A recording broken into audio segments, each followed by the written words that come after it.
আল্লাহর কাছে প্রিয় কথা চারটি, চিল্লায় বলেন কয়টি?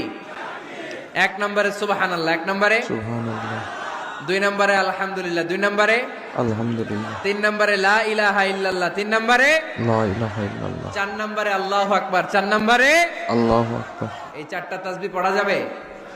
যাবে। আবার বিষ্ণুই বললেন কালিমাতান হাবিবাতান ইলার রহমান খাফিফাতান আলাল লিসান সাকিলাতান ফিল মিজান।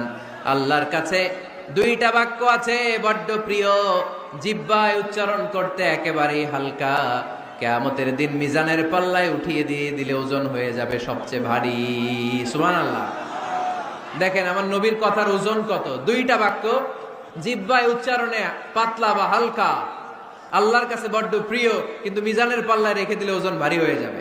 এই দুইটা বাক্যের একটা হচ্ছে সুবহানাল্লাহি ওয়া বিহামদিহি সুবহানাল্লাহিল আযীম।